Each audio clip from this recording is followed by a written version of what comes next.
को चला तो जो अपनी कोई ना कोई खड़बड़ मचा देगी।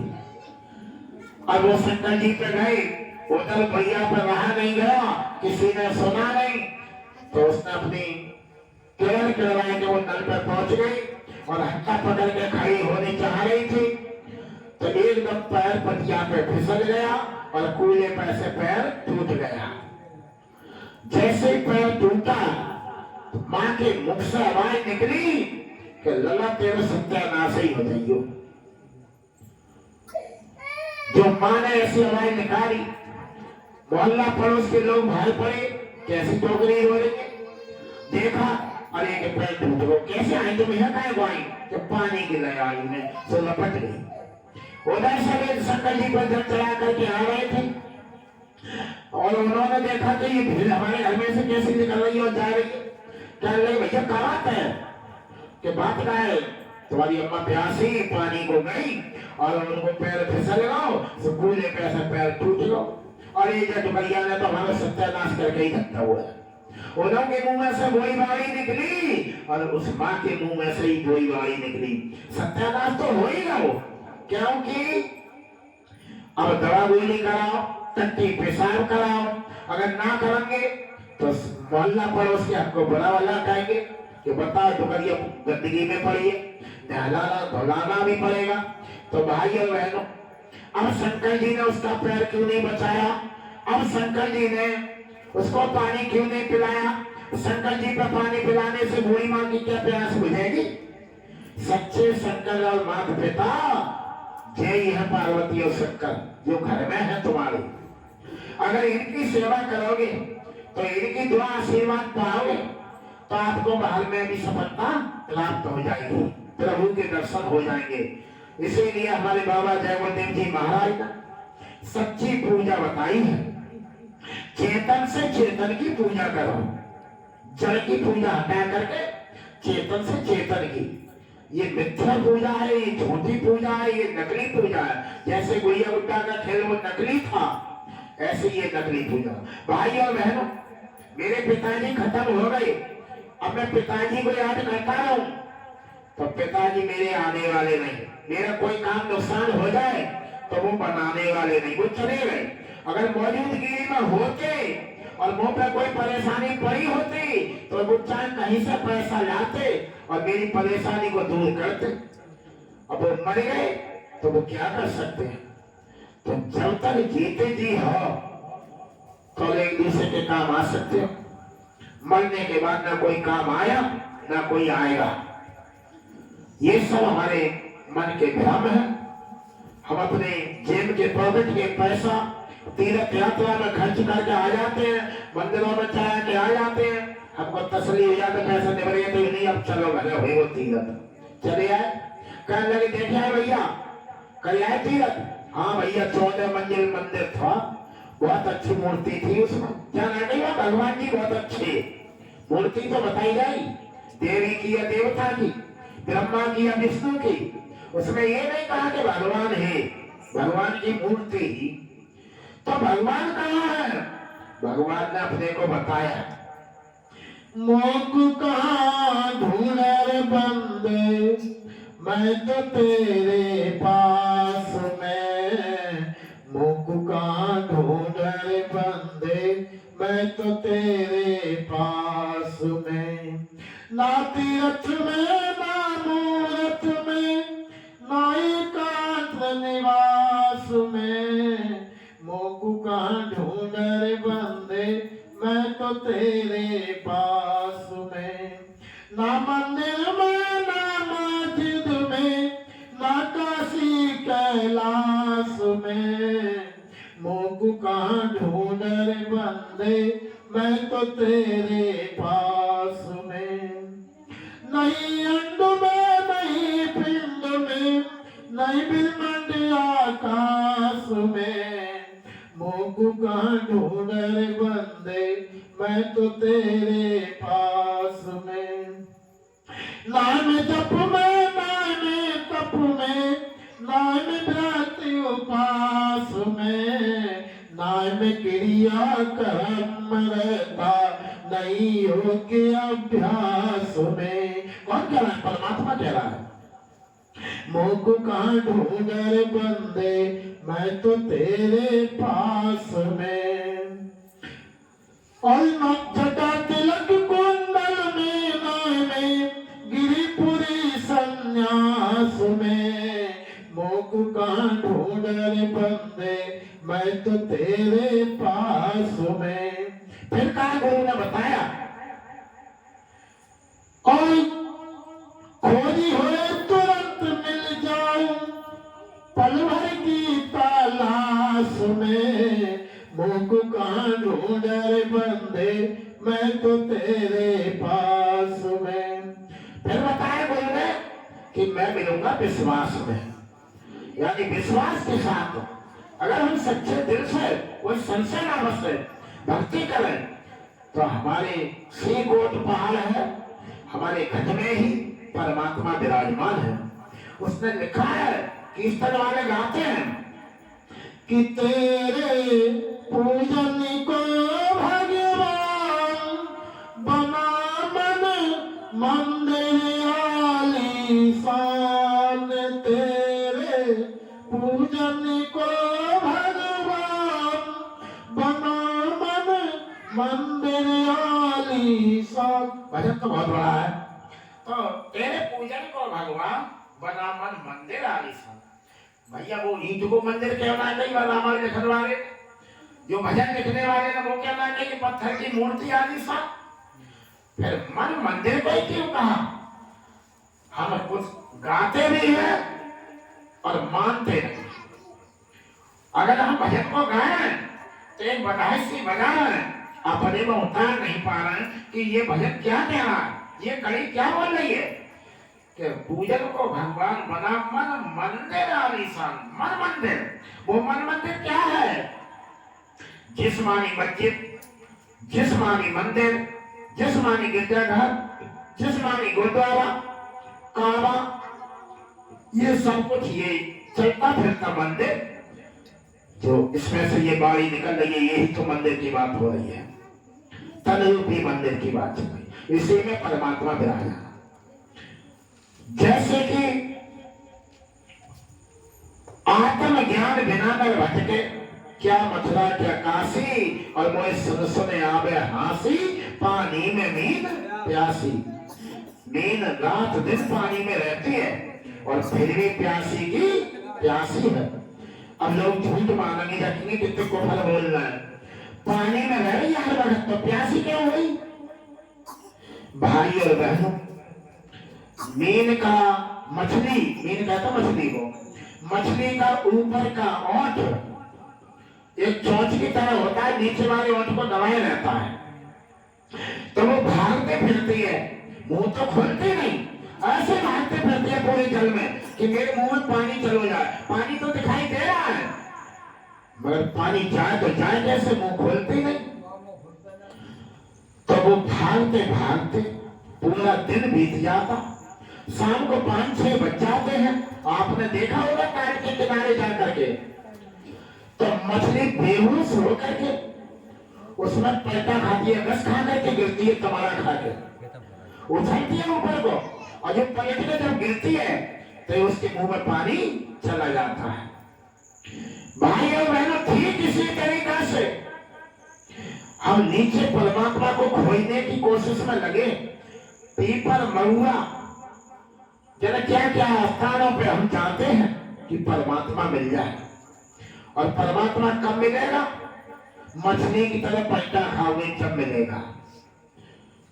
वो उलटना पड़ेगा, बाहर मुखी से अंतर्मुखी होना पड़ेगा, तब हमको परमात्मा का दर्शन दीदार होगा। बाहरमुखी पूजा से अंतर्मुखी पूजा करना। घूंघट के पट खोल रही तो घट में पिया मिलेंगे। तो घूंघट का पट कौन सा है? ये साड़ी वाला नहीं, भाई हृदय रूपी घूंघट। 10वें द्वार पर कहने का मतलब पहुंचना, वहां पर ध्यान लगाना, वहां की खिड़की खोलना। इस शरीर के अंदर पता है कितने गेट हैं? सब कुछ मालिक ने बता दिया भेद। इस शरीर के अंदर 9 दरवाजे हैं, 9 दरवाजे। वे 9 दरवाजे में परमात्मा का कहीं भी बसेरा नहीं। छाया तो है, बसेरा है, वो तो कड़के में रहता है वैसे। तो बताया कि 10वें द्वार पर वो रहता है, 10वें यानी खिड़की पर। वो खिड़की क्या है? बंद है। 9 दरवाजे खुले हुए हैं, 2 आंख, 2 कान के छेद, 2 नाक के, 1 मुंह और 2 मलमूत्र के। ये 9 दरवाजे के द्वारा अगर जीवात्मा प्राण जाती है तो वो सीधी 84 में जाती है, नरक को जाती है। और जो 10वें द्वार से जाता है वो सीधे अपने घर को जाता है या स्वर्ग को जाता है। जो 10वें द्वार से जाएगा वो सीधे सीधे अपने घर जाएगा, क्योंकि वो 10वें द्वार का भेद, 10वें द्वार का मालिक वो सचखंड में रहता है। वो दयालु संत सतगुरु बाबा जय गोतेन जी महाराज, उन्होंने आकर के उसका भेद खोला कि इसमें शरीर में आत्मा की बैठक कहाँ पर है। जिस शरीर को चला रही है, हाथी के शरीर को चला रही, घोड़ा के चला रही, चींटी के चला रही और हमारे लिए भी चला रही। बताया एक ही बराबर है, ऐसी ना कि हाथी में बड़ी वाली कोई लखनऊ हो और चींटी में कोई छोटो कड़। बताया एक बालू का कण उठा लिया जाए, उसके 12 टुकड़े किए जाए, उसके बराबर जीवात्मा इसमें बैठी है और वो हाथी को भी चला रही और तुमको भी चला रही, चींटी को भी चला रही। बाबा जी ने बताया ये हाथी वो हाथी नहीं, एक हाथी तुम्हारे शरीर के अंदर है, वो मन रूपी हाथी। जब तक हमारा मन हाथी के समान रहेगा तब तक हम अंदर जाने वाले नहीं, परमात्मा के दर्शन करने वाले नहीं। वहां पर तो एक सुई की नोक में होकर के निकलना है। भाई और बहनों, मैं पूछना चाहता हूँ, सुई की नोक में होकर के हाथी निकल जाएगा क्या? अरे बता, सुई की नोक में होकर के हाथी निकल जाएगा? निकलेगा, निकलेगा भाई और बहनों। सत्संगी में, संत मत में यही तो रहस्य छुपा हुआ है कि हाथी की कौन कहे, पूरा विश्व ही निकल जाएगा सुई की नोक में होकर के। कब निकलेगा? जब तुम चींटी बन जाओगे, छोटे बन जाओगे। भाई और बहनों, हाथी कभी डबल बेड पर बैठ सकता है, महलों में जा सकता है, और चींटी भले ताला लगा देना और महलों में जा सकती है, राजा के मुकुट पे बैठ सकती है। तो भाई और बहनों, चींटी बनोगे, अपने को बिल्कुल दीनहीन बनोगे, अपने को नीच नादान बन जाओगे, तो ये दयालु बैठे ये अपना लेंगे और तुमको गोद में उठा लेंगे। हमें करना धरना कुछ नहीं, हमको गुरु को ही तो मनाना है, गुरु को खुश करना है। अब कैसे खुश करोगे वो तुम जानो, मगर ये भी लिख गई है कि हंस हंस कंठ ना पाइया, जिन पाया तिन रोए। अगर हंसी खुशी से मिल जाते प्रभु, कंठ कहता प्रभु को, अगर हंसी खुशी से मिल जाते तो हरिचंद्र राजपाट को क्यों छोड़ देते? अगर हंसी खुशी से मोर को मिल जाते तो बेटा हरे से क्यों चिरवाए होते? अगर देखो रानी की बात चल रही है तो सब, अगर हंसी खुशी से प्रहलाद को मिल जाते तो अपनी दुर्गति क्यों कराए होते? पिताजी को क्यों करवाए हो? अगर हंसी खुशी से मीरा भी लाइन लगाने की थी, हंसी खुशी से मिल जाते तो मीरा दीवानी क्यों नहीं होती? नशे भी क्यों इतने गरीब हुए होते? भाई और बहनों, हमको भी उसी तरीका से गुरु महाराज घर परिवार नहीं छुड़ाना तुम्हारा। पहले के लोगों का छुड़वा दिया, बड़ी कठोर परीक्षा दी, तब दर्शन दिए, वो भी आखिरी सांस पे दिए, और तुम्हारे लिए तो इसी जन्म में भक्त, इसी जन्म में गुरु बनाओ, इसी जन्म में भक्ति करो, भक्ति कमाओ, और इसी जन्म में अपने घर को जाओ। देखो कितनी सरल विद्या बता दी गुरु ने, उपाय बता दिया। तो हमको ऐसी भक्ति क्यों छोड़े पड़े हैं? हम क्यों ढील डाले हैं? अपना काम क्यों नहीं बना लेते? अपने घर की तैयारी क्यों नहीं कर लेते? दुनिया अपने नहीं जाना चाहती है। अगर परदेश में हुआ तीज त्योहार आता है तो उन्हें भैया अपने घर जाना है। तो इसी तरीका से ये घर नकली है या कोई अपना नहीं। तो हमें अपने घर जाना है। वो अपना घर कहाँ? सच्चखंड सत्यलोक, वहां पहुंचना। गुरु की बातों को मानेंगे तो हम अपने घर चले जाए। भाई और बहनों, ये संसार, ये हमारी माता बहनों सत्संग में भी संसार की रीति रिवाज चलाती है। कहती है संसार में रहेंगे तो जो तो करने पर हो ना। तो देवी उठ रही तो माता भजन कर लेते, देवता उठ रहा होगा भजन कर लेते हो। देखो भाई और बहनों, संसारी लोगों में पैसा के लालच में हमारे सत्संगी भाई बहन अपनी बिटिया की शादी कर देते हैं जमीन जायदाद के चक्कर में। वो मांसाधारी है, सवाती है, उस घर में बिटिया को डाल दिया। कल लगे सुखी आएगी लगी। अब वो लड़की जाती है तो वहां तो वही पूजा पाठ चलेगी जो क्या होती है, पत्थर पूजा। अब वहां बहू गई, बहू बन के तो सास ले गई गवा देख पे, चलो मत्था टिकवा लाना, आशीर्वाद दिलवा लाना। अब देवी के मठ पर ले गई, थलिया सजा करके ले गई, जल को लोटा बहू को थमा दिया और जाती है। घूंघट डाल के बहू जा रही और जैसे ही गवादेव पे पहुंची, देवी के मठ पे पहुंची तो सास ने कही बहू अब यहाँ कोई ना है और घूंघट उगाड़ ले और चलो देवी के दर्शन कर ले, मत्था टेक ले। अच्छा, वो जैसे ही उसने घूंघट उगाड़ा, वो तो भजनानंदी बच्ची थी, उसको सब कुछ जानकारी थी, मगर सास को बदलना था। तो एकदम जैसे ही घूंघट उड़ा तो दीवार पर एक शेर की मूर्ति, उस पर शेर वाली सवार थी मूर्ति। और जैसे ही शेर का मुंह फैला देखा, एकदम बहू ने लोटा फेंक दिया और एकदम सांस की कौलियां भरने लगी, अम्मा अम्मा बचाओ बचाओ बचाओ। एकदम मां ने बहू को पुचकारा, लोटा लग गया जा करके। क्या नहीं, कहा थे बेटा, खाए हो? माँ जो शेर मुंह फैला रहे हो खा ले हो, आज आए हो माँ, मुझे बचा रहे हो, मुझे डर लग रहा है, ये मुंह फैला है। लगी बहू जो बनावट शेर है, नकली शेर है, मूर्ति है जो शेर की, शेर का असली नाम है जो ना काट पाए। ऐसे दीवार पर बनाया था वो कलाकार ने। उन्हें अच्छा अम्मा हमें तो डर लग रहा, तो लोटा भोजन सब बिखर गया। फिर लोटा उठाया, अंदर गई तो अंदर वाली दीवार पर फिर देखती है बिटिया कि एक तरफ गाय बड़े एनपान दूध उतारे खा रही है, एक तरफ बछड़ा जीव को लगा के तुला रहा है दूध पीने के लिए।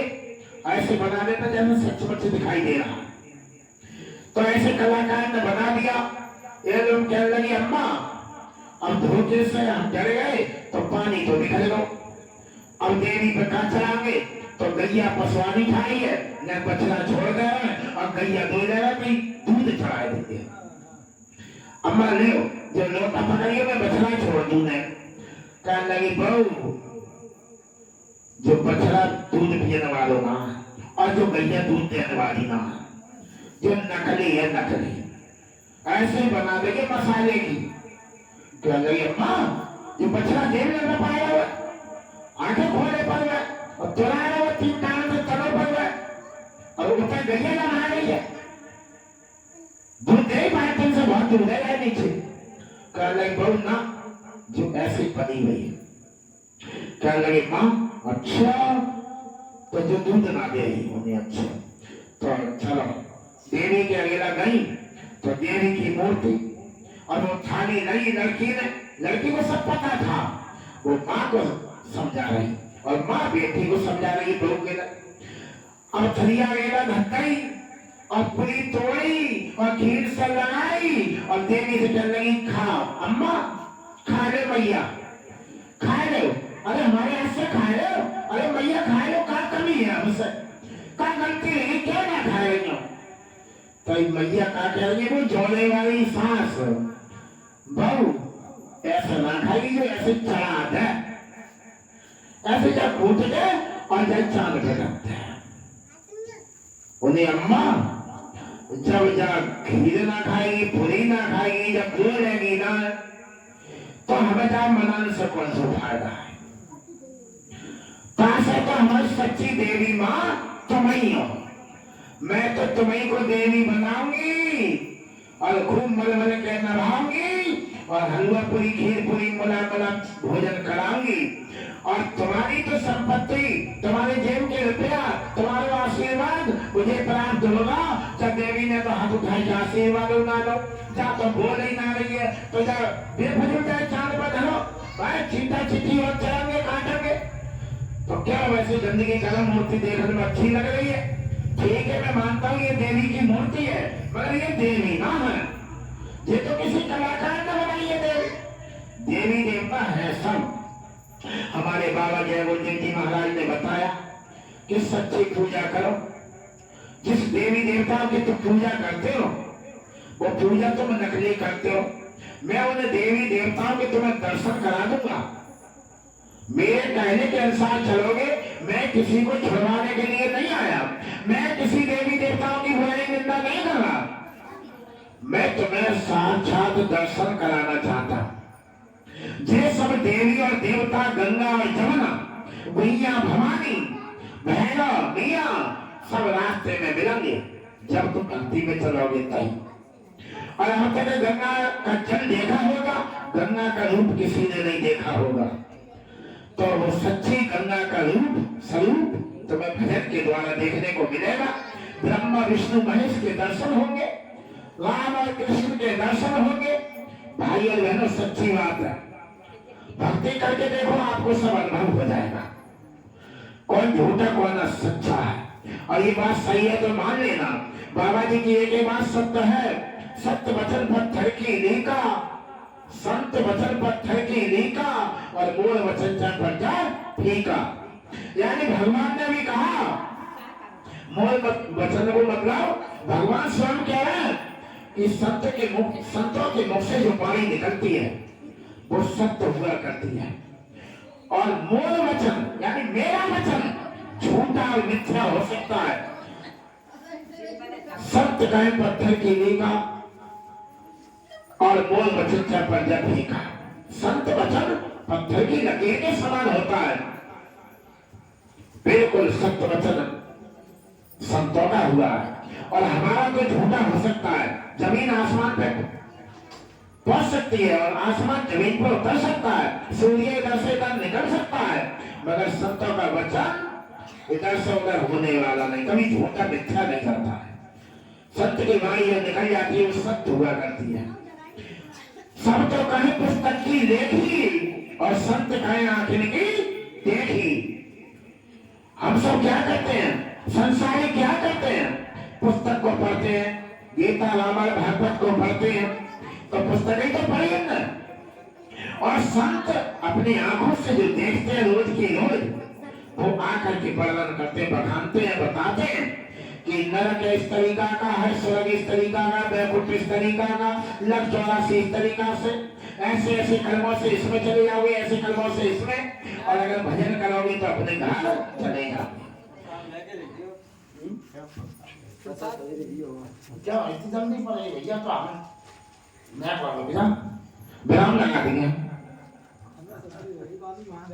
सर्दी से परेशान है तो हमें डर फायदा में तो सब शामिल होता है और कोई बीमारी में शामिल हो जाता है जान। आज पे जेब में पैसा कितों उठा दो और कह दो क्या भैया हम पे कर्जा सोचे ने डिब्बा दे तो कोई आवे छोड़े कोई नहीं आवे। तो भाई और बहन है इसमें आनंद नहीं है जबकि सच्ची भक्ति अभी नक्कारी झटकत हो तो दो नाचन वाली बुला ले जाते तब पेशाब कोई रोके रहते और भूमि पर बैठे देख लेते अगर जया ना देते बिछवाना तो। और यहाँ पर बड़े व्यवस्था की गई है बड़े प्यार से बिठाया गया और मालिक की चर्चा सुनाई जा रही सच्ची भक्ति बताई जा रही तो वो सही ना लगती। देखो भाई और बहनों संत कैसे बदलते हैं जीव के लिए कितना ही पापी कुकर्मी जीव क्यों ना हो। जैसे एक बार की बात है, एक हमारे जवानी का लड़का बड़ा अत्याचारी था, शराबी कबाड़ी मांसाहारी था, चोर लकोर सब कुछ काम करता था, यानी कोई अच्छाई उसके अंदर थी नहीं। सब बना 24 घंटा नशा में मस्त रहता था। उसकी पड़ोसन सत्संगी थी।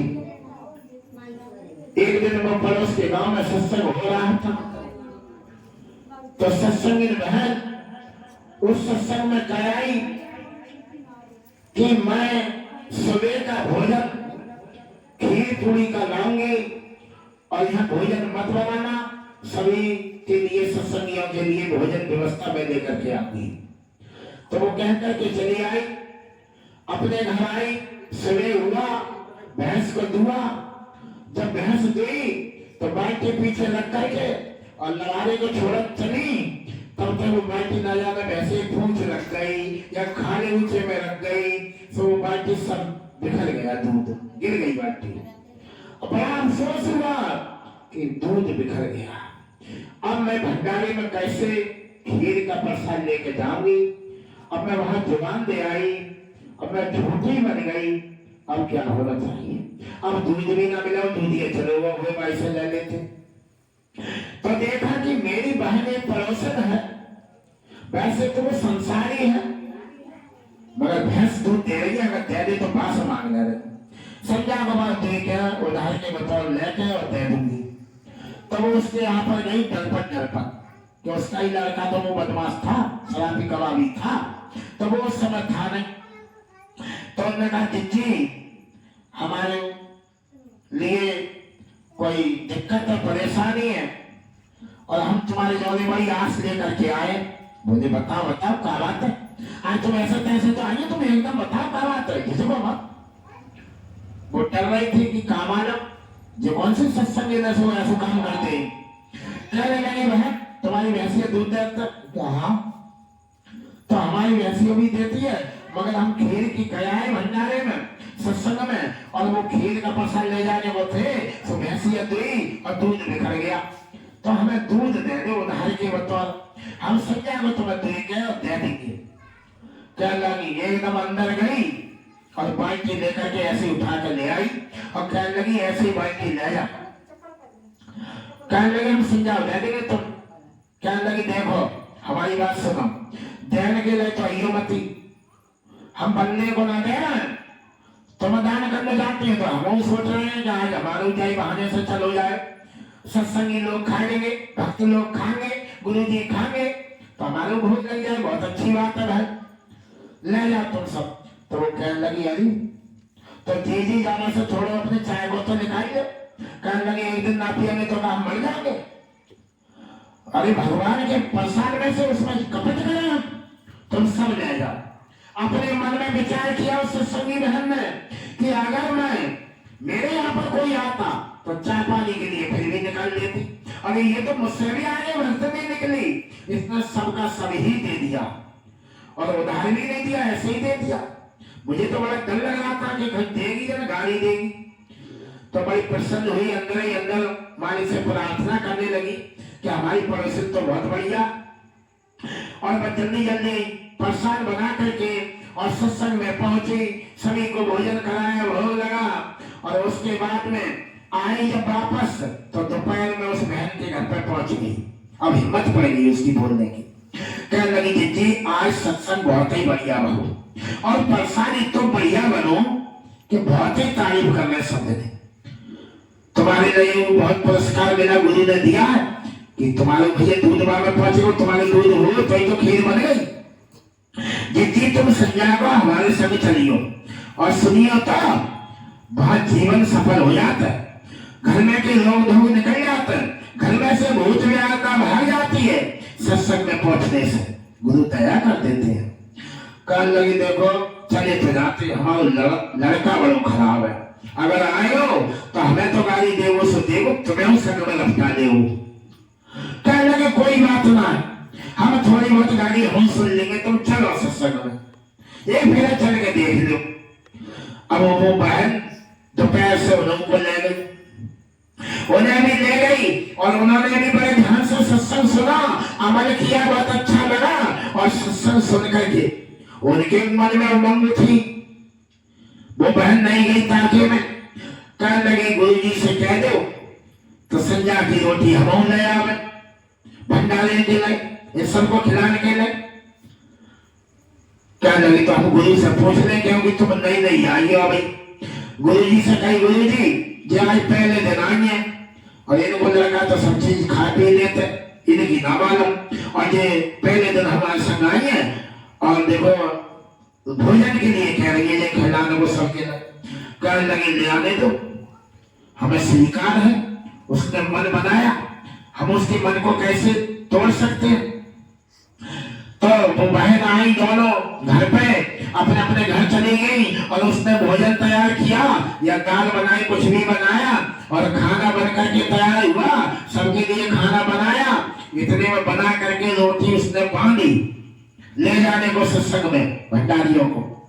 जब रोटी बांधी और तुरंत बुखार आ गया, बुखार आ गया उस बहन के लिए। वो नई गई ताकि लगे। अब देखो नए आदमी पे जे ज्यादा जरूर लागत है, कहते तुम्हें पड़ोसियों का कहते तुम्हें गुरुजी भले ना, मथुरा भली ना। तुम देखो पाने गई तैसे तुम्हारी में ऐसी इतनी रकम की लाई और वो देखो खत्म हो गई, ऐसी बात हुई वैसी बात हुई, फौरन गुरु पर दोष लग जाता है। चाहे बाबा ना जुड़े तो का खाऊ घर में पशु ना मर रहे, तब भी वो हानि होने को तो हो जाती है, मगर गुरु पर दोष। तो भाई और बहनों उस बहन के लिए बुखार आ गया, इतनी तेज बुखार आया कि वो चारपाई भी ना ले सकी, वहीं पर लौट गई, बेहोश हो गई। जब तक उसका लड़का वो शराब ही आगे झूमते झामते एकदम कहने लगा माँ मुझे रोटी ला। एकदम उसके कान में आवाज आई, उसका ध्यान गुरु की ओर था, उस बहन का, कि कैसे भी किसी भी तरीका से मेरा भोजन गुरु दरबार पहुंच जाता और सभी भोजन कर लेते, उसके बाद में मुझे चाहे कुछ भी हो जाता। अब बता भी वहां भूखे बैठे होंगे और भोजन यहाँ का करो, कैसे ले जाओ। तो कहने लगे माँ कैसे पड़ी हो? कहला मेरी तबीयत सही ना। बोले आज रोटी इतनी क्यों बनाई, इतना ढेर क्यों लगाया? कहने लगा हमारे सत्संग में गए और वह गांव में महात्मा जी सत्संग देते, तो हम वहां सत्संग में भोजन की व्यवस्था की कराए, क्या हमारे घर से रोटी आ गई, सब बना के नीचे हुए तो बुखार आए बहुत। लला तो मुझे रोटी तैयार के खाइयो। कहना भाग में जा साधु महात्मा, हमें रोटी ला, हमें भूख लगी है। वो लला तू मेरी एक बात मान ले, मैंने तो सारे तो कुछ ना कही, तू खाना पहुंचाया और तय जल्दी से आके खा लिए, ले तुम्हारा बेर हो रही है। वो कहने लगा, नाराज होने लगा कि मैं कहीं नहीं जाने वाला, मैं महात्मा को नहीं जानता, मैं नहीं मानता, मैं नहीं जानता क्या सत्संग होता है। आखिर माँ ने कसम खाई चलाई, कह लगी बेटा के तो तेरे पांव पकड़ लूं, आज तो तुम जाने पर मेरी मजबूरी है, मैं वहां बचन दे आई हूं।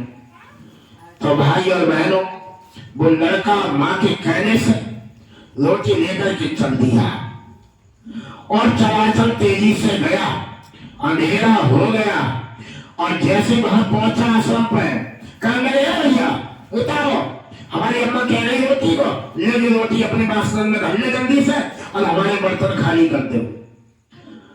भंडारियों ने उसका भोजन लिया और बर्तन खाली करके उसको दे दिए और बाद बच्चा ने सीधे उसमें खेतों में होकर लत्ती लगाई, भाई लगाई और भागता हुआ घर पे आ रहा था, क्योंकि उसको कहीं जाना था। कहाँ जाना था बताऊंगा। तो भागते पे खेतों में होकर के आ रहा, तो भैया उसके बेल को कांटो बताता रखो, कांटा लग गया और वो तलवार में से ऊपर पार निकल गया, पार निकल गया, पछाड़ खा के गिर पड़ा। कहने लगी जब अम्मा ने तो मेरो बेड़ा गर्क कर दो, बताओ मार डालो मैं। अब जब महात्मा ने को रोटी मंगाई तो देख ले जो फल पाओ, कह लगा महात्मा की सेवा करने में बड़ा फल मिलता है, जब कितना बड़ा फल मिला हुआ है। अब हम ही गए टाइम के अब कैसे घर पहुंचेंगे, पर हुए वहीं पर आखिर काफी देर माँ को गाली दी, महात्मा को गाली दी, सत्संगियों को गाली दी और फिर किड़ा के पंजा के बल चल दिया।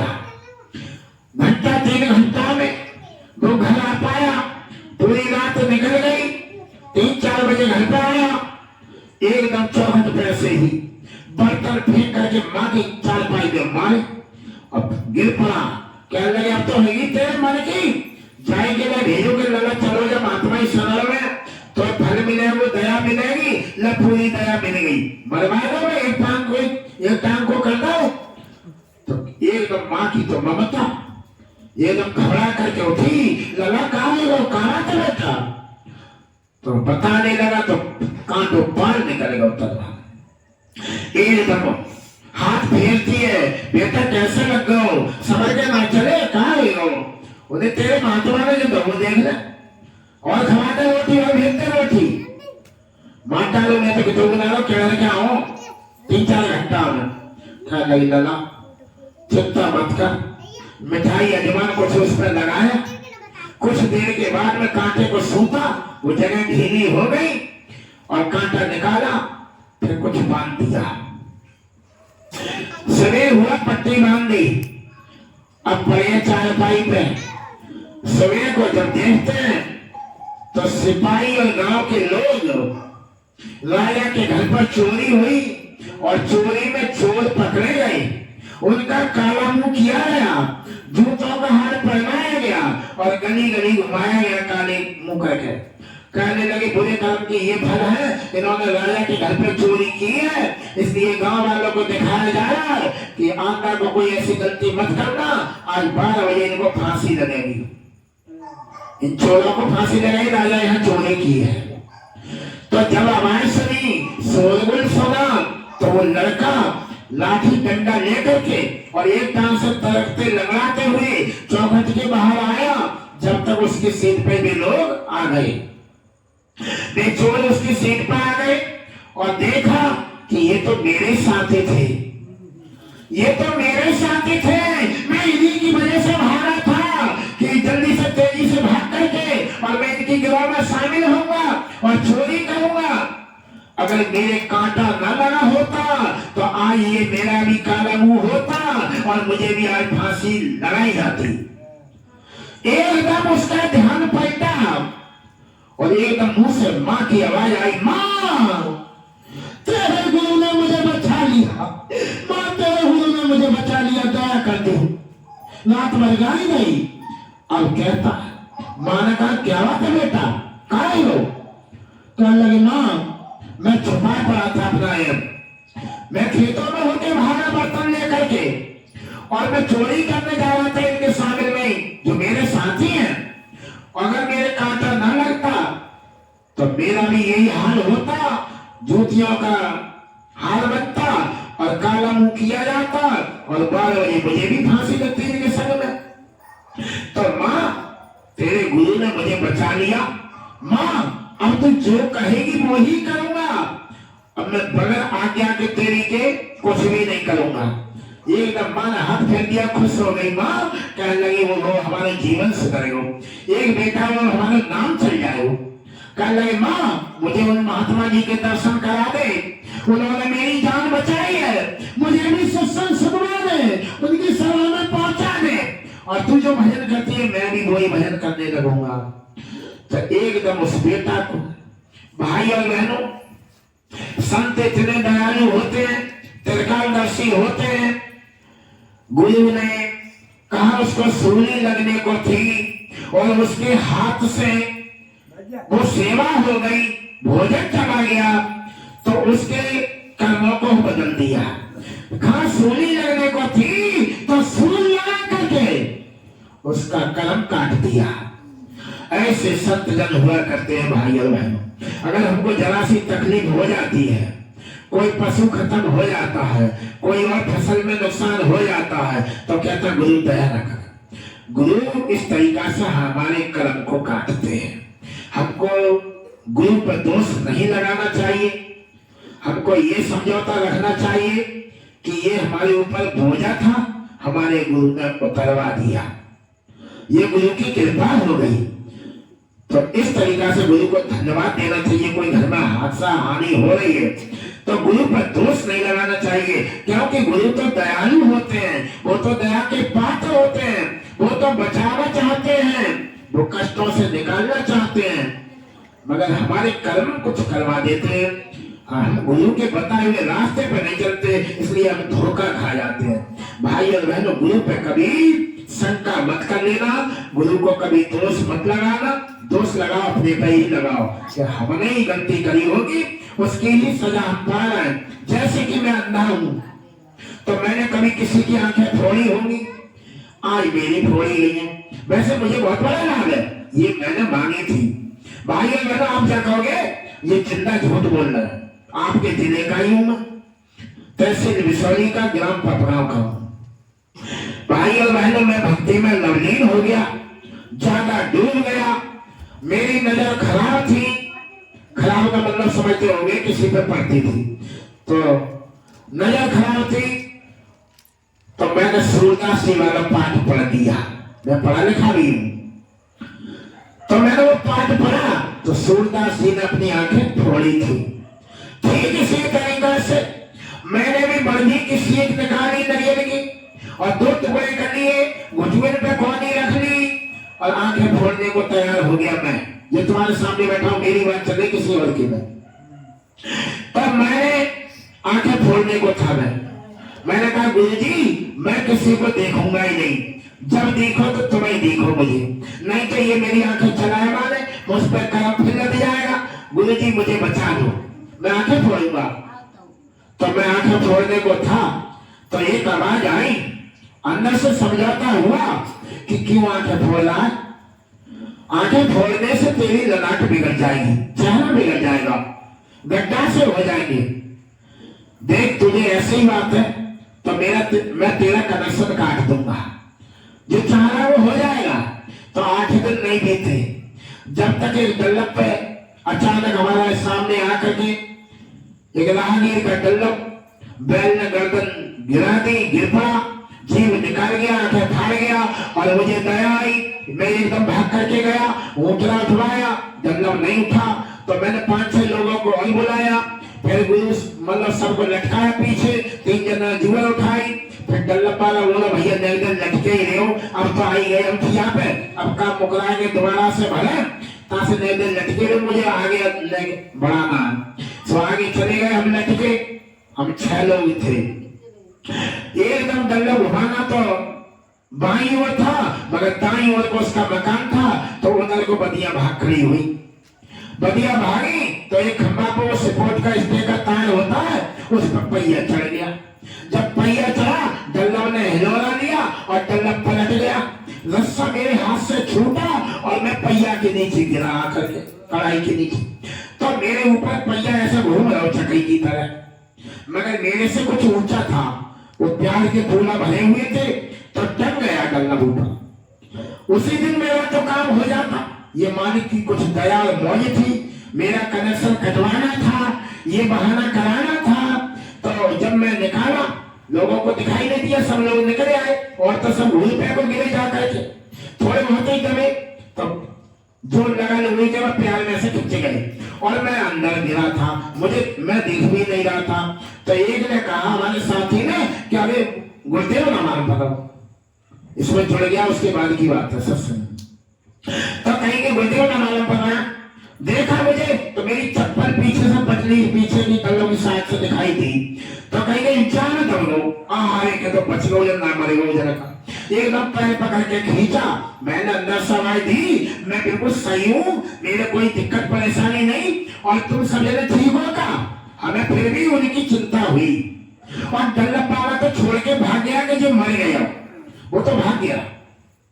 भाई और बहनों, जब मैं निकाला गया तो मेरी लैट गायब निकली, मुझे बड़ा खुशी हुई, हर्ष हुआ कि गुरु जी ने मुझ पर दया कर दी। और फिर मैं उसी दिन से और ज्यादा दीवाना हो गया। आज मैं मालिक की दया महज से इस मलिकपुर गांव में भी ठीक इसी तरीका से मैं 12 मास चलता फिरता ही रहता हूँ, गुरु का प्रचार करता रहता हूँ। भाई और बहनों, हमको चैन से नहीं बैठना है। स्वामी जी ने कहा कि तुम्हें शर्म लगे तो जाकेट बंदी पहन लो, बाजार जाओ, मेला जाओ, कहीं रिश्तेदारी में जाओ तो जैकेट बंदी पहन के चले जाओ। बोलने की शर्म लग रही है तो, और पढ़ना वैसे तो प्रचार करो, शाकाहारी के जहां भी जाओ वहां प्रचार करो। तो एक बार की बात है भाई और बहन, एक महात्मा जी यानी बाबा जय गुरुदेव जी महाराज की बात चल रही है। बाबा जय गुरुदेव जी महाराज अपने शिष्यों को साथ में लेकर के चल पड़े आश्रम से, और एक गांव के किनारे आए। गांव के बाहरी लोग काफी लोग बैठे थे, कोई चिरक पी रहा, कोई सिगरेट, कोई बीड़ी तंबाकू, इस तरीका से कोई दारू पी रहा था। बिल्कुल का पेड़ था, चबूतरा बना था। महात्मा जी ने कहा बच्चों, यहाँ कोई सत्संगी परिवार मिल जाएगा आपके गांव में, कोई शाकाहारी परिवार मिल जाएगा? बोले क्या हो, कहा करो बाबा? कहने लगे हम पानी पत्ता पीना चाहता हमारे बच्चा, और कुछ देर बिताना चाहता, ठहर लो। कहने लगे बाबा अगर परुआ लगा तो इतना को आ जा, और चिलक पिया तो इतना आ जाओ। सब लोग अपने अपने नशा वाले कहने लगे, हंसी बनाने लगे, और कहने लगे सज्जा को रोटी से बोटी खेचा तो रात को रुक जाओ। महात्मा जी कहने लगे, गुरु जी कहने लगे, बाबा जय गुरुदेव जी महाराज भगवान तुम्हारा भला करे, मालिक तुम पर दया करे। देखो मालिक के मुंह से क्या निकल रहा है, और वो क्या कह रहे हैं? गुरु जी ने कहा कि तुमको कोई पड़ोस के गांव में या कहीं शहर कस्बा में नौकरी मजदूरी करने जाने ना पड़े, तुम्हारी पूर्ति इसी घर परिवार में चलती रहे, तुम्हारे लिए इस गांव से बाहर जाना ना पड़े। सबके सब इस गांव वाले मालिक तुम पर दया करो, चौगना बढ़ा दे, जो कि इसी गांव में बने रहो, तुम्हारी एकता इसी गांव में रहे, और मिलजुल के तुम इसी गांव में बैठे रहो, कहीं किसी के पास जाने की जरूरत ना पड़े पड़ोस के गांव में। ये आशीर्वाद देकर के महात्मा जी अपने चेलों को लेकर चल दिए बाबा जय गुरुदेव जी। अगले गांव में पहुंचे, फिर ऐसे गांव के बाहर लोग बैठे थे, चर्चा सत्संग की कर रहे थे, और बाबा जी आ गए। बाबा जी ने कहा बच्चों, यहाँ पर कोई सत्संगी परिवार मिल जाएगा, शाकाहारी परिवार मिल जाएगा? बोले महाराज बताओ, बात बताओ। बैठो महाराज, पहले बैठो, सब लोग बैठ जाओ। सब लोग खड़े हो गए, आप बैठिए, चारपाई खाली कर दी। कहने लगे बच्चों पहले हमको बात बताओ। महात्मा जी कहने लगे देखो महाराज, तुम्हारे घर बच्चे हमारे गांव में केवल सत्संगी बदन से, और पूरा गांव सत्संगी है, वो सब दिन के घर में पल्ली लगे अलग, बे एक मासाधारी है भाई, और बकाया सब सत्संगी ही गए। तो मन में आवे कितने दिन ले तुमको ठहर बैठी भोजन व्यवस्था मिलेगी, नहाने धोने की, सोने की सारी इंतजाम व्यवस्था हम लोग करेंगे, कोई परेशानी तकलीफ नहीं आने देंगे, आप हमारे यहाँ पर कितने ही दिन रहो। बाबा जी कहने लगे, ए बच्चे बच्चियों, मेरा ये आशीर्वाद है, मेरा ये वचन है कि तुम सबके सब दिल बेताब हो जाओ, सबके सब बिखर जाओ। एकदम जो संग में हमारा चेला आए, हमको गुस्सा आंसी आई। कहने लगे देखो बाबा ने पापी पाखंडी है, शराबी कबाबी है, तो उनको चौगनों बना रहे गुरु जी। अच्छा कह रहे कहूँ कमान धमान जाने ना पड़े, तुम्हारी पूर्ति इसी में होती रहे, तुम में एकता बनी रहे, और हमारे सत्संगी भैया मिले तो कहा कह रहा है सबके सब तिरबितर हो जाओ। यानी एक एक गांव में एक एक व्यक्ति पहुंच जाए, इस गांव के मणिपुर गांव के सब सत्संगी एक एक गांव में एक एक व्यक्ति पहुंच जाए। तो अब हम हकीकत रह गई कि हमारे सत्संगियों को बखेर दिया गुरु जी ने, और हमारे सत्संगियों को कोई मालदारगिरी को आशीर्वाद ना दिया है, कोई ये भी ना कहा तुम्हारे परिवार में खुशी रहे सुखी रहो, ये भी नहीं कहा बाबा जी ने, सबको सब तिरमितर कर दिया। आगे चल दिए, ना पानी पिया ना भोजन किया, और आगे को चल दिए। बोले बच्चों आप आगे चलो, ठंडा लिए आगे चल दिए। हम पर रुका नहीं गया, हमने गुरु जी से बड़ी नम्रता से कहा गुरु जी क्षमा कर देना हमें, मैं पूछूंगा जरूर। बोले बता बेटा, मुस्कुरा करके कहने लगे गुरु महाराज। कहने लगे बता लो ना।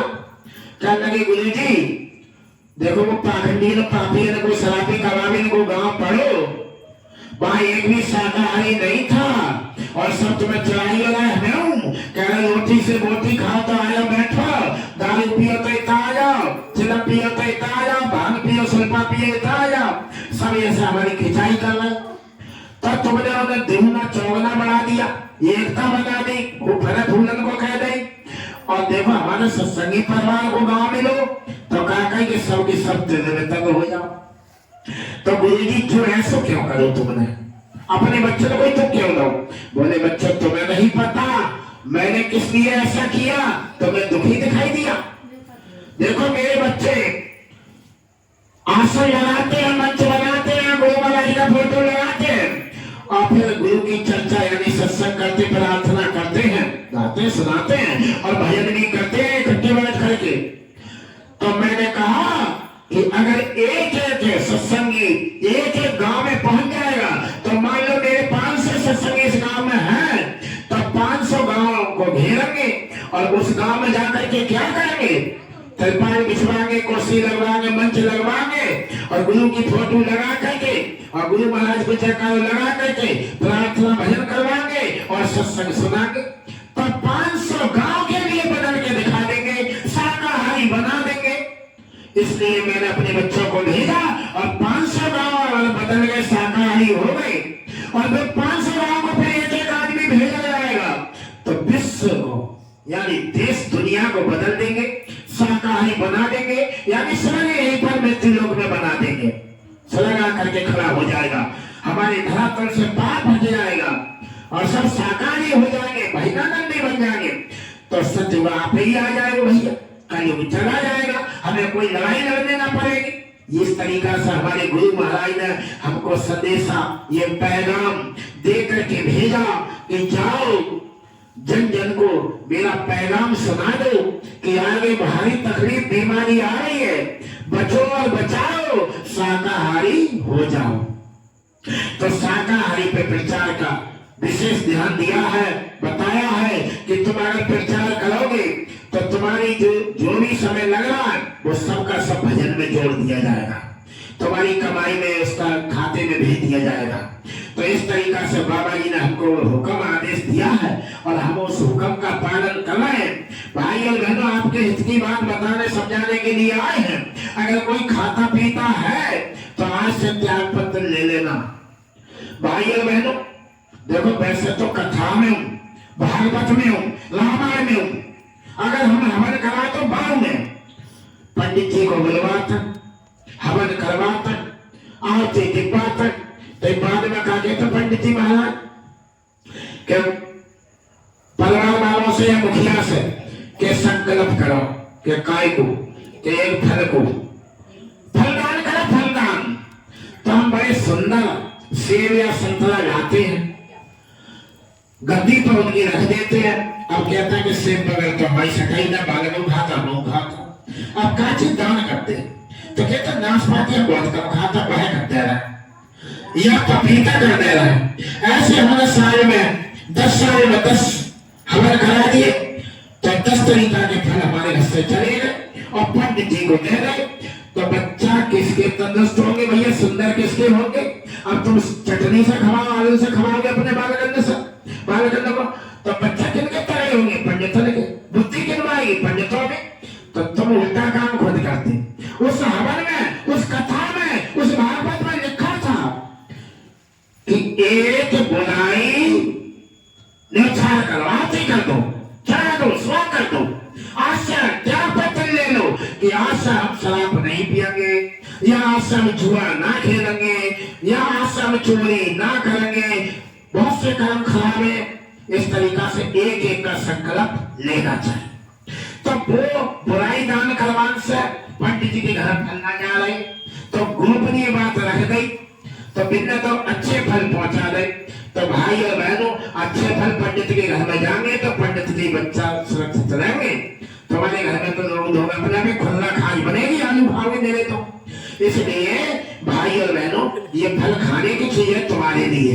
हमारे बाबा जय गुरुदेव जी महाराज ने मथुरा में ऐसा विशाल विश्व का युवा मंदिर बनवाया है, उसमें मंदिर का देवता बरकत बांट रहा है और उसमें लिखा हुआ है, वो बताता है मंदिर का देवता। हमारे गुरु महाराज कहते थे कि बुराई चला जाओ और द्वार बरकत ले जाओ।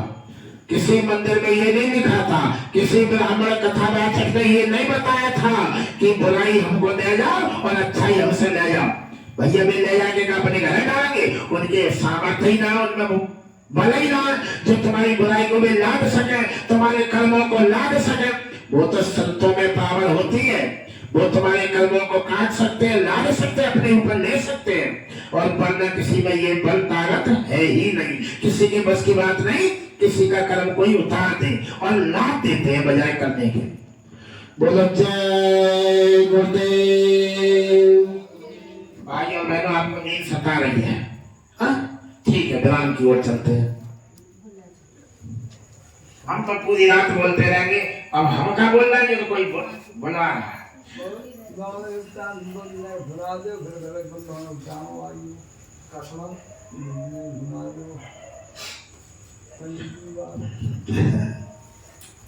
अब ये लोग तो बिल्कुल क्या कह रहे हैं, मन नहीं करते हो। पीछे वाले जी महंगा है, वो बोले ना। चलो विराम लगाते हैं। जय गुरुदेव।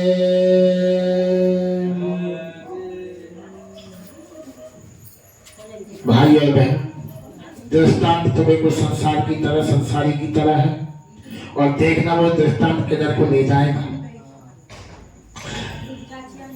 पंडित जी ये दो भाई, एक भाई खेती का काम करते और एक पंडिताई का काम करते, बड़े भाई। तो जो पंडिताई करते वो तो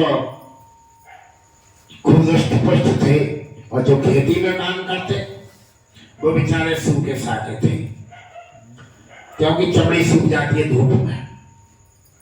एक दिन अगहन का महीना आया, बॉडी का समय चल रहा था, तो उन्होंने शाम को गेहूं बखेर दिए। एक जल्दी अगाए हो जाएंगे, इसलिए शाम को गेहूं बखेर दिए कि सवेरे मिलान हो जाए। 10 बीघा गेहूं में मिलान होनी है। शाम को गेहूं बखेर करके आए, अबेर हो गई, खाद बीज बखेरा और तैयार करके धूल मिट्टी में मिले थे। वो नहाए, और नहाए तो उन्हें ठंड चढ़ गई, और ठंड लगी तो तापन को बैठ गए। ऐसे नंगे बैठ गए, नेकल बदल दिया। तो जब उनका शरीर, उनका अंग उनकी पत्नी के घुटने से ऐसे गया, तो वे थरियाई तरह कांपन लागे, कांप रहे ठंड के बाद। उनकी पत्नी का ध्यान गया पति की ओर कि इतना तो जानो ना भाई, कूद रहे तो आगे के सामने देखा तो उनको ढांचे ढांचा रह गया, शरीर में कोई ठिकाना नहीं था। एक एक पसलियां दिखाई दे रही थी। एकदम मत्था में हाथ मारा उनकी पत्नी ने, कहने लगी हाथ से रोटी छूट गई। कहने लगी देखो, या तो तुम मेरी बात को मानोगे और वरना मुझे सवेरे ही मेरे मैके छोड़ के आओगे।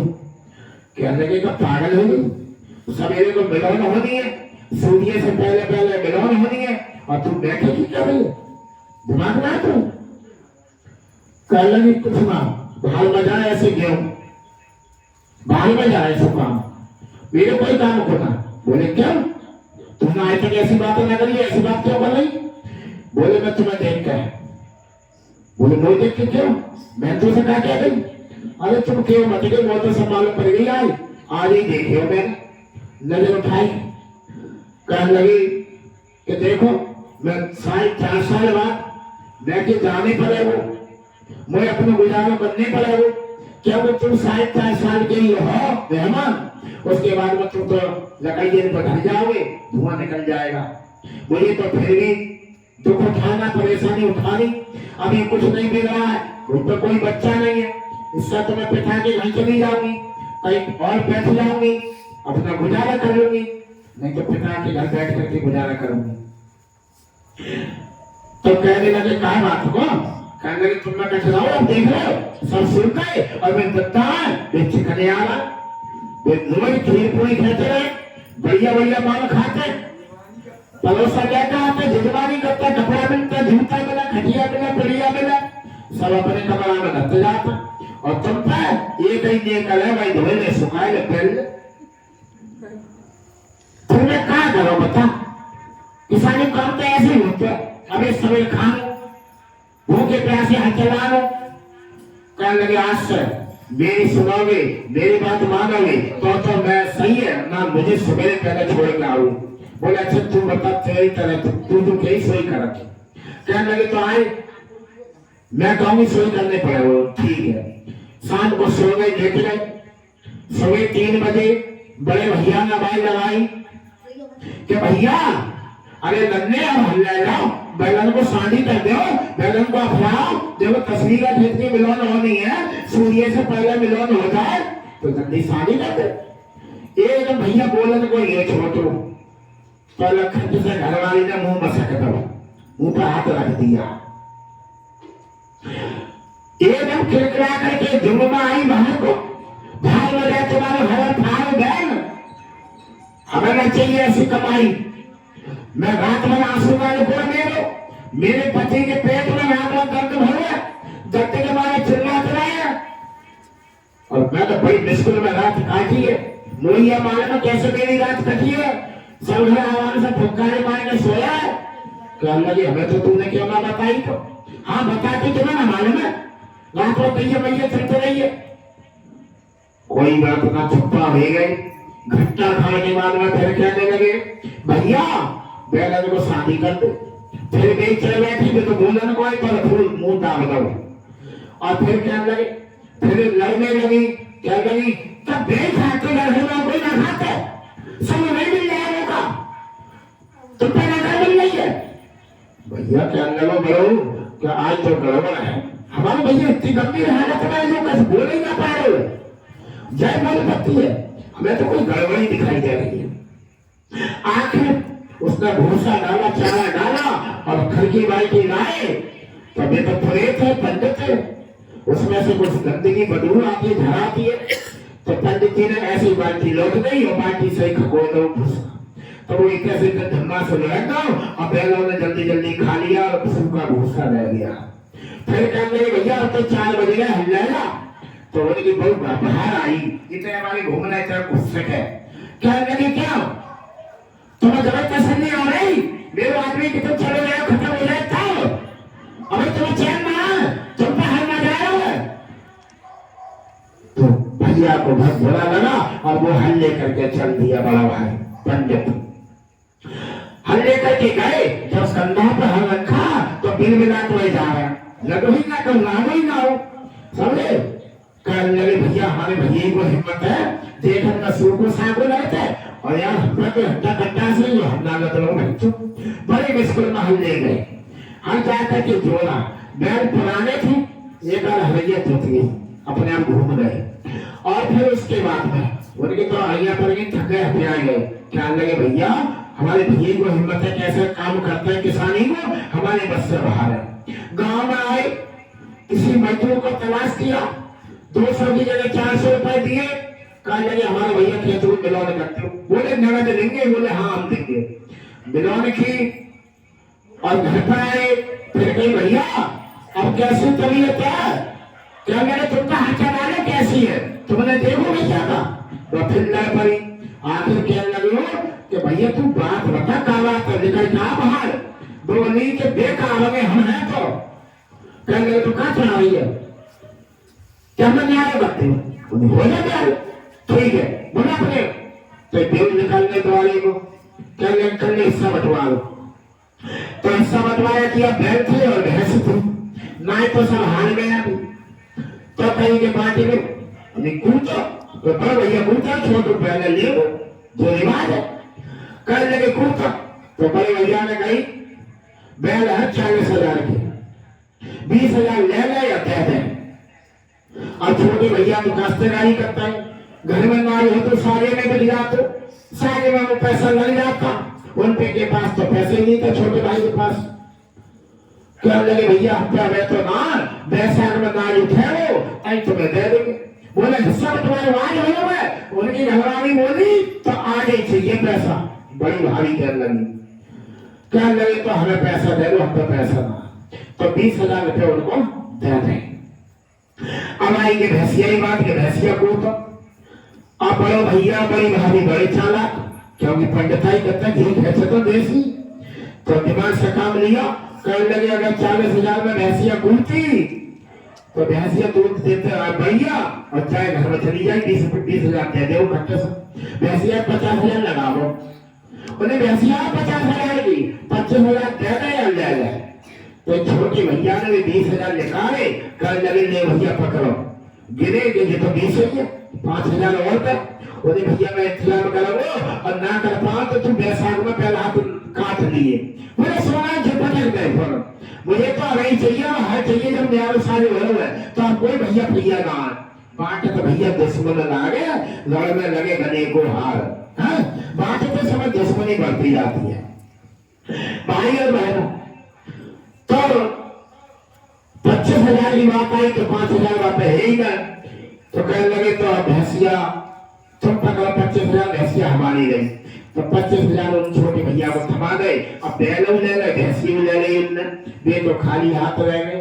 अब उन्हें चिंता लग गई, अब तो चालू लाने कुठी काटने सांदे करने सारा काम करने हैं बड़े भैया को। अब उनकी आफत लग गई, बगी लग गई, पंडिताई गिरी भूल गए। उनकी छोटे की पंडितानी ने कहा करो अपने पति से, पति कहने लगे तूने करते बर्बाद, अब बता हम कहा खाएंगे। वो तो पंडिताई कर ले और बाकी तो भैंसी दूध दे रही है और खेत में माल तैयार ठाल हुआ खर्चा ना पैदा करेगा तो वो हम क्या करें। कहने लगे चुपका चुपता करना देखा कोई काम पेट में सीख आएगा उन्हें के भगवान का तुम्हारे का भगवान ना है। जाओ राजा की कथा हो रही है तुम चलेगा कुछ ना कुछ तो तुम्हें मिलेगा दिखे वो।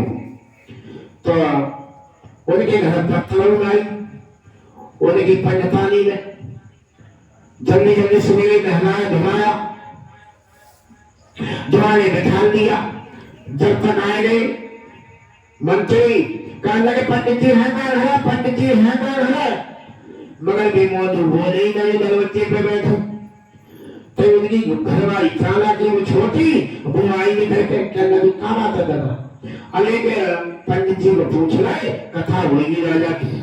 अरे तो कथा तो जीव पड़ गया था और वे तो आप कुल ना को चले गए बाहर गए, वे तो नहीं आ रहे 15 दिन महीना को गए तो कहने लगी जी पड़ गए तो जे चलेगा हमें करना से छोटे जा से बड़े जा कथा हुई ना। कहने लगे तो तुमने क्या मान लिया पड़ गए थे उन्हें ठीक है।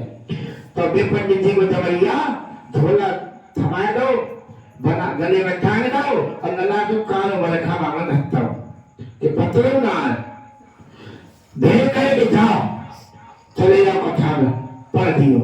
सोचल जाने के बाद वालों लोग पढ़ रहे होंगे जो बेकरार ने सोया पढ़ देंगे। चल दिए रास्ता में से लौट के आएंगे तो सबसे पहले हमारे नंबर आएगा तो रास्ता में से लौट आए। उनकी पत्नी चालाक थी, गेट पे खड़ी थी। कहने लगी कि हम कैसे चले आए। कहने लगे चले गाय अगर पहले हाथ हमारे नंबर आएगा तो कहाँ सुना के जाता बता दो हमें तो जब कारीगर खुद मैं कैसे आपके जब अल्लाह की किताब में तो बता चलो कायदों की बात। कहने लगे कायदा ही बात। अरे कल सुनाइए धुरन धुरन बैठी। कहने लगी ठीक है। अबे धुरन धुरन चलने लगे, धुरन धुरन जा रहे तो भैया उस फूस के मारे भरा तो पतेल कट गई और रास्ता के किनारे से गेहूं की खेती बोई गई और गेहूं जम रही। तो वो रास्ता पे आइए डाले खेत में लोगों ने तो पाइप होने में आ रहे तो देखता रहे से एक नेवला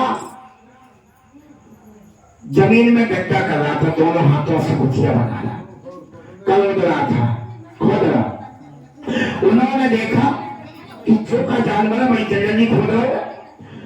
फिर नेवला को पता लगा नेवला को तो उसने दो पैर ऊपर को उठाए और उछल के देखने लगा इधर उधर को। कहने लगे जो जानवर कैसे हुआ अब दो चार से ढाल हुई को। तो नेवला ने कहा सोचेगा भाई तो दूर है तो फिर खोदने लागू। और फिर जब नजदीक में आए तो घुड़न में गए पर जब तक उनसे पंडित जी ने देख लो उसका सारी हकीकत। और जब फिर आए क्या लगे बड़े बड़े श्लोक राजा के यहाँ पहुंचे पीछे बैठे जा करके कथा चल रही थी और कथा में 5 बजे विराम लगा। वे चुपचाप बैठे रहे, कथा में विराम लगा, सभी को एक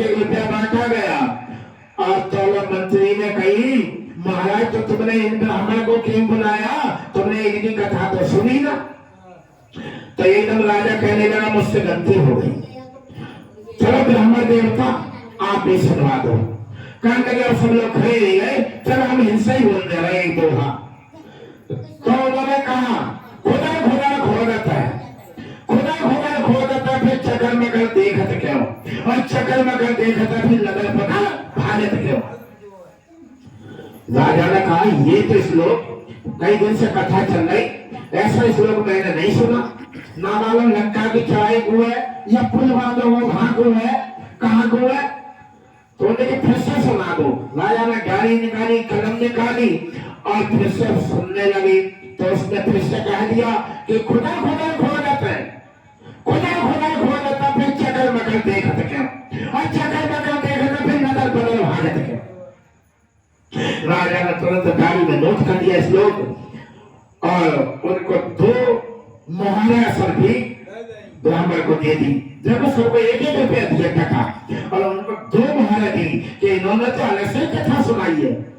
तो 2 मोहरा दी और उसने अपने झोले में डाली और धीरे धीरे कुछ देर तो चला, फिर कीर्तन में के भाई लगाई तो राजा छीन डाले और सबने सवेरे से कथा पढ़ी तो उनको 1-1 रुपया दिया, हमको 2 मोहरे दिए।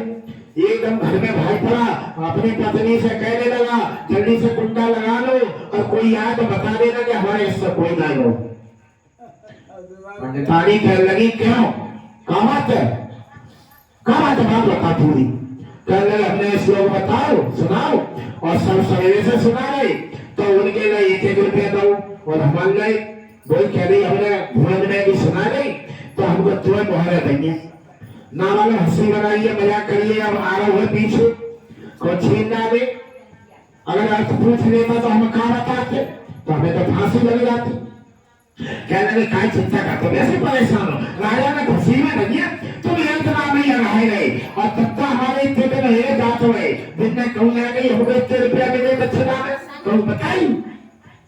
कहने लगे अच्छा तो रहने लगे, बोले सवेरे में लगा वो जिन्हें से कमाई कर लो इनसे गुजारा करो, भैंसिया बैल ले लेंगे। अब वो रहने लगे, सवेरे हो तो उन्होंने पराठे सेक गए और फिर तैयार हो गए और वे फिर तैयार करे तो पंडित जी हाँ राजा इंतजार कर रहा था। रात में राजा ने श्लोक को पढ़ा था और सुनाता रहा, उसके अर्थ नहीं निकला, क्या न सो गया, कहने लगो नहीं से सुना को मेरे समझ में नहीं आई श्लोक कहाँ को है। तो दूसरे दिन को फिर कथा में पहुंचे भेजे गए और दूसरे दिन को फिर लौट आए रास्ता में, कहीं के कैसे लौट आए, कहने लगे कल हुई यही कथा सुना नहीं जाएगा, आज तो बता क्या सुनाऊं। कहने लगे कल का सुनाइए घिस्सू काट। अब घिस्सू काट के चक्कर में चल गए और गांव जाने लगे तो पहले कुआं पे पानी उछाला जाता, पनिहारी जाती थी बहुत बहुत इकट्ठी हो जाती, तो कुआं के किनारे पहुंचे तो एक बहन पानी उछा गई थी, रस्सी उसमें भीग के आ रही थी, मद से निगस रही थी तो मद में खांचा हो गया था। जब गगनी उठाई तो जिस जगह पर गगनी रखी जाती तो वहां भी गड्ढा हो जाता, खांचो बन जाता था, यानी घिस जाता था, वो पार घिस जाती तो रस्सी से भी पार घिसी। तो उसने कहा बनेगा श्लोक बनेगा, और वो गया राजा के यहाँ और कथा हुई शुरू और कथा होती रही, उनको नंबर फेंके आओ, कथा में विराम लगा तो मंत्री ने फिर कह रही कि तुमने उनकी सुनी कथा, अरे तो उनकी तो बहुत बड़ी जाए, हमें तो तुमने बताई ना शुरू से ही सुनते नहीं थे। कहने लगे महाराज तुम सुना लो, कहने लगे तो मैं हिंसे सुनाई देता हूँ, पर मिठाई नहीं, समय पूरा हो गया, हमारी सत्संगी सब जान को सुना रहा। तो कहने लगे कि देखो घिस्सा हिसाब है, घिस्सा और हिसाब है और लगा मैं पानी और तेरे मन की मैंने जानी।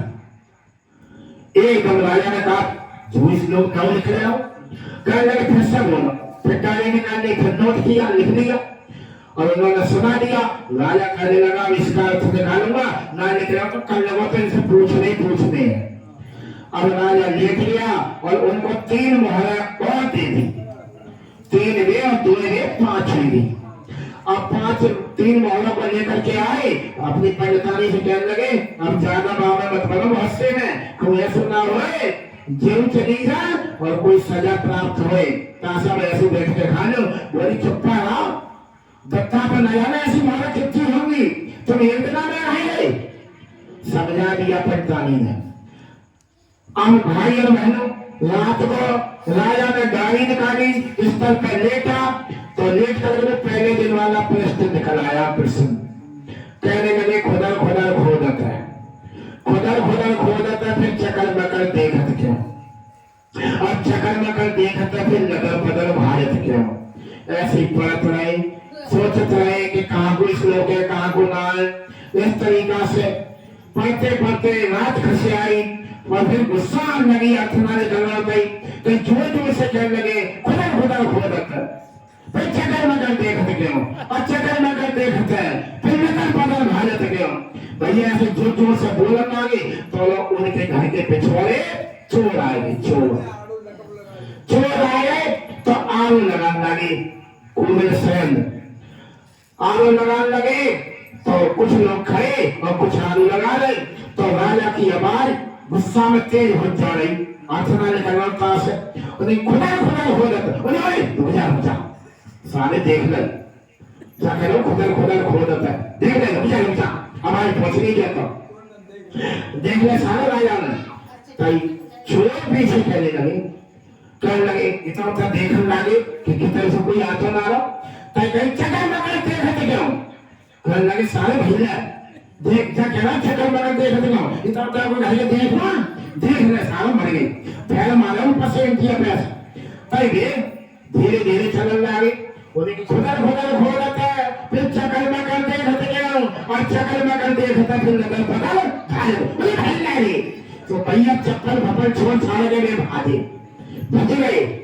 कुमिल पूरा लग चुका था, माल पार होने ही वाला था, जब तक उनके कानों में आवाज आ गई और चोर भाग गए। राजा हैरान होकर के और डाली रख करके सो गया, कहने लगे भाई पंडित जी से पूछो, वो कल लगो जागो हाथ, मेरा दिमाग खराब होगा। अब बार बार थका निकल आ रहा, दूसरे दिन वाले मुझे जाई गुना निकालना पड़ा। राजा सोए गए झुला करके, और सोए गए तो अवेरे उठे, और 7-8 बज गए, सूर्य निकल आया, पड़ोसी उठे करे, किवाड़ खोले करे, तो राजा के पूरे धंधुपाट खुले बोलो दीवार में, कहने लगे हमारे नाम होए वो, अगर हम बाहर निकले आए तो भीतर घुस जाएगा, टट्टी पेशाब में दुखी। आखिर राजा जब उठा, सोचने लगा मैं बाहरी जंगल से निकला हुआ, जंगल में जा रहा, तो पिछवाड़े एक खरंजा रास्ता थी, लोटा में पानी लिया, राजा पीछे जा रहा था, लोग दीवारों किवाड़ों में होकर के झांक रहे थे गंज में, तो जैसे ही राजा आया पास में, अपने अपने किवाड़ खोल के बाहर आ गए लोग। राजा की नजर उस बंदूकला पे पहुंची और उन लोगों की पहुंची, तो वे लोग कहने लगे राजा साहब ये किस समय का वाकया है, हम तो आज गहरी नींद में सो गए, ये चोरी किस समय हुई तुम्हारी। राजा कहने लगा मुझे नहीं पता नहीं, और ना मुझे किसी ने बताया। शोरगुल हुआ, मंत्रियों को बुलाया, सिपाहियों को बुलवाया, कहने लगे ये चोरी किसके पहरे में हुई। पहला सिपाही कहने लगा मेरे में ना भाई, दूसरा कहने लगा मेरे में ना, तीसरा कहने लगा मेरे में ना, हमें तो खबर है ना भैया, तो हमें कोई आक्रमण ना भैया। तो बोले फिर भाई क्या भाई चप्पलों पर ये और जहाँ फरवा पर भाग क्यों गए, खजाना तो तैयार देखना।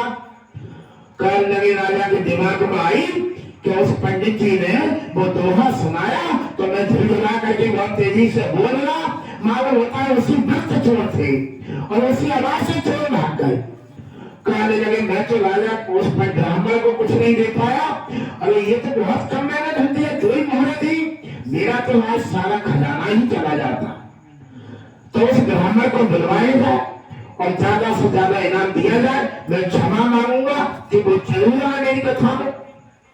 तो भाई और बहनों, लोगों ने पड़ोसियों ने कहा कि जल्दी से ये सूरज बंद करा दो, सबकी नजर पड़ रही है माल पे, तो राज मिस्त्री लगा दिए, वह चारपाई बिछा दी गई, सब नगर के लोग आए डर के मारे कि हम न जाएंगे तो हमारा नाम आवे, तुम नाम ना लेते राजा। तो सब लोग नगर के आए, और बेटिया भी वहां पर बेटी लेकर के आ गया, और बेटिया ने कहा आज ही गाँव बढ़िया है।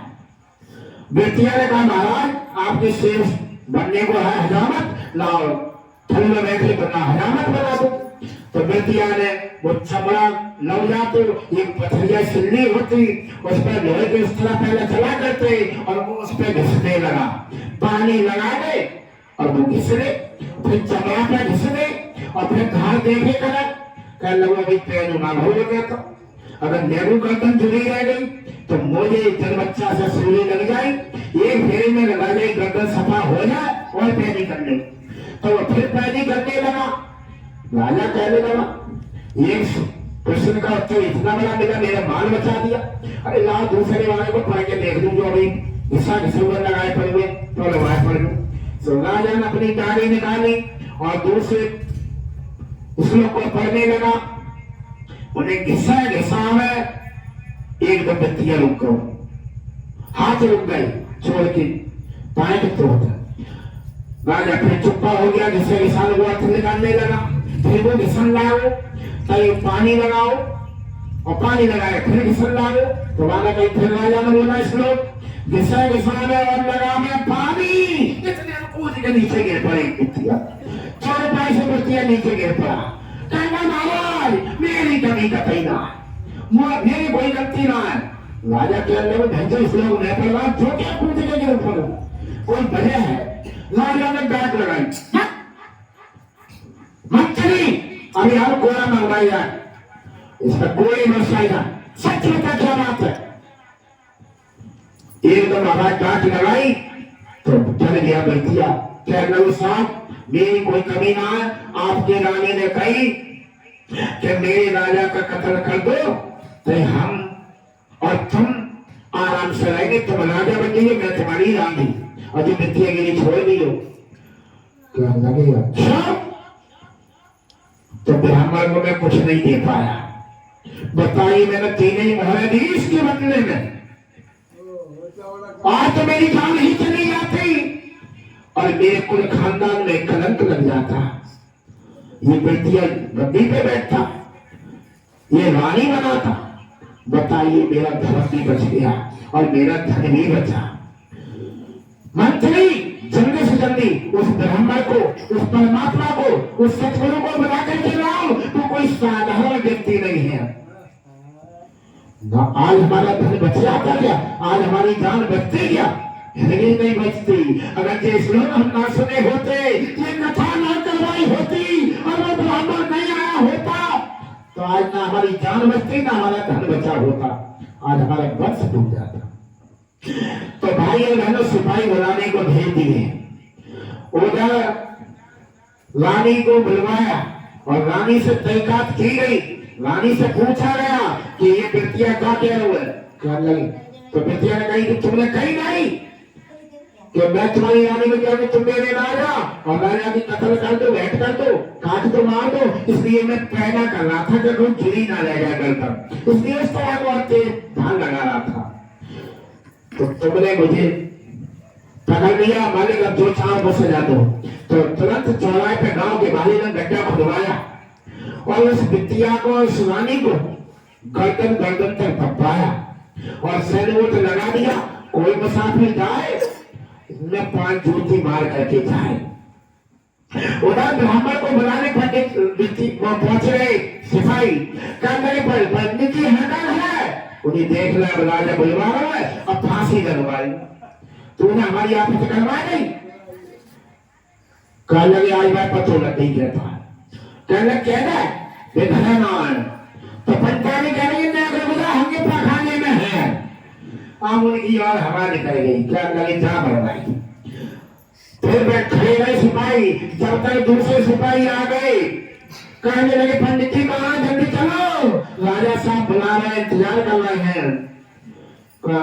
अब तो उनकी और दस्त छूट गए और ज्यादा हम आ गए और मेरे बैठ गए। तो पंडित जी कह रहे निकलो कोई ना, इंतजार करना तुम्हारे पीछे कथा लगी पड़ी है। बेचारा भाई जोर कसता है आखिर पंडित जी को धोती मुती बांध करके सोचा करके उनके हवाले कर दिया। पंडितानी ने कह दी था जल्दी बताओ तुम्हारी नौकरी बढ़ जा रही है और तुम पीछे बढ़ते जा रहे, तुम्हारे पीछे कथा ना करिए, राजा ना करवाइए, जाओ। तो वे लोग खींचने लगे आगे को, पंडित जी खींचे पीछे को। आकर सिपाहियों ने अपने कंधा पे बिठा लिया क्योंकि उनके ऊपर सारी गाड़ी रुकी हुई है। उनको परमात्मा का रूप बताया है, उनको संत सतगुरु का दर्जा दिया है। तो भगवान को हम कांधे पे बिठा सकते हैं, सीट पे बिठा सकते हैं।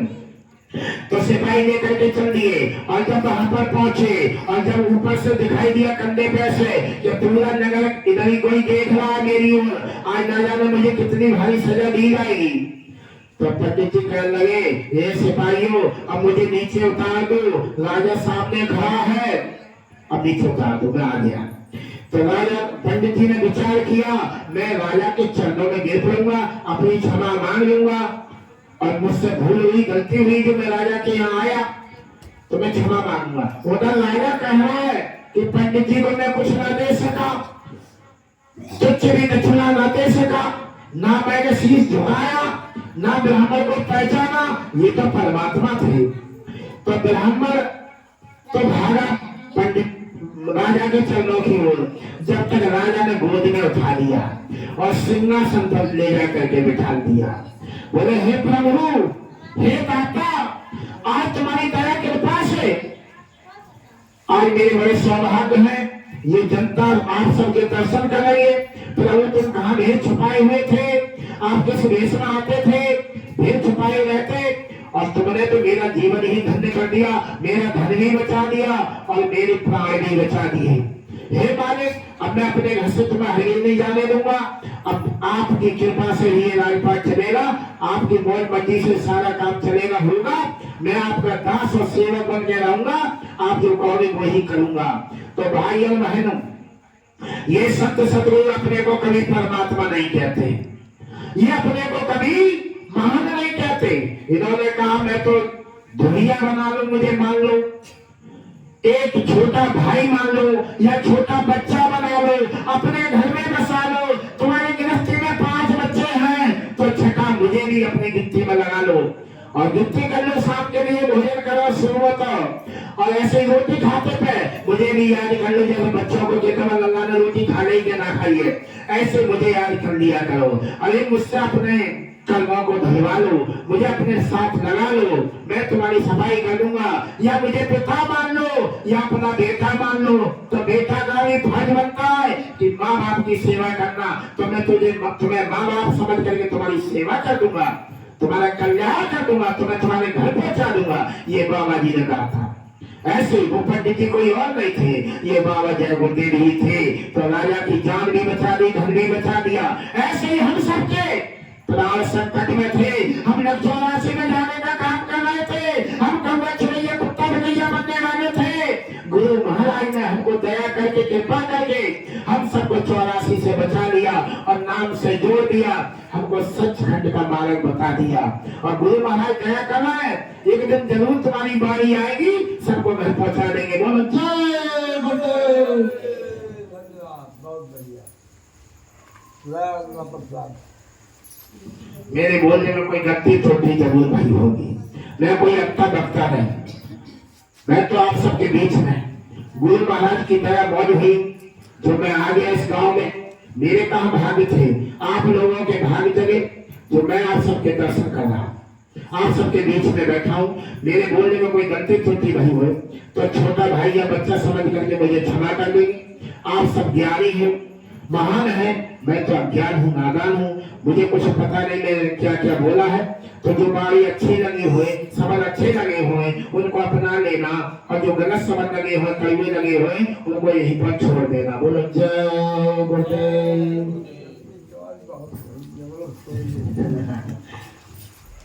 जय गुरुदेव।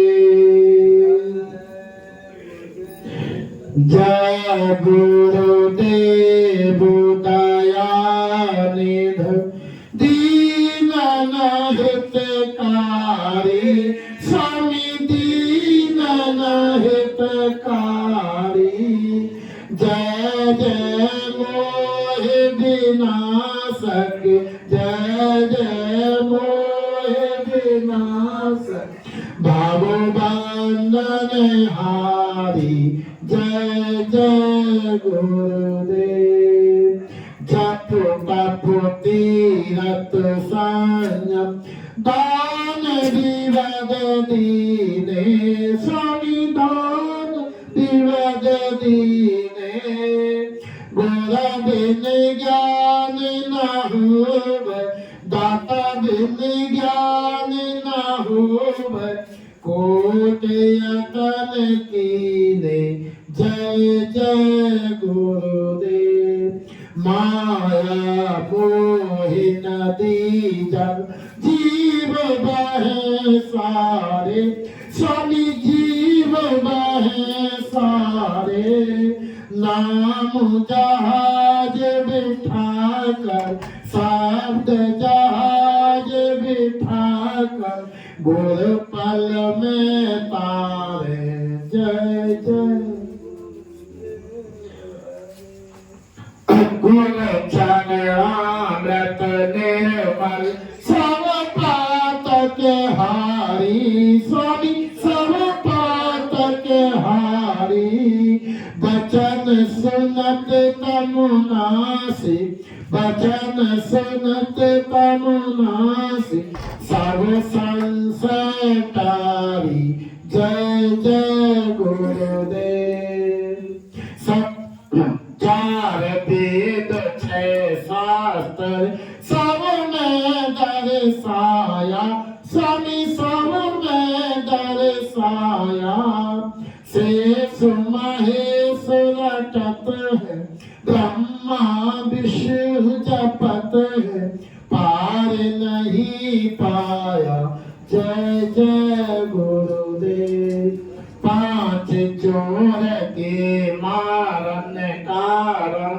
नाम का बाण दिया सभी नाम का बाण दिया प्रेम भक्त से साधा प्रेम भक्त से साधा बाबू जल पार किया जय जय गुरुदेव सतयुग त्रेता द्वापर नाना रूप लिया स्वामी नाना रूप लिया काल काल भगत नहित काल काल भगत नहित जय गुरुदेव अवतार लिया जय जय गुरुदेव जय गुरुदेव की शरण में जो कोई जन आवे सभी प्रेम सहित आवे दुख सागर से तर कर भव सागर से तर कर परम गति पावे जय जय गुरुदेव जय गुरुदेव दयानिधि दीन हितकारी स्वामी दीन हितकारी जय जय मोहि विनाशक भवंदन हारी जय जय गुरुदेव जय गुरुदेव आप आओ स्वामी जी आप आओ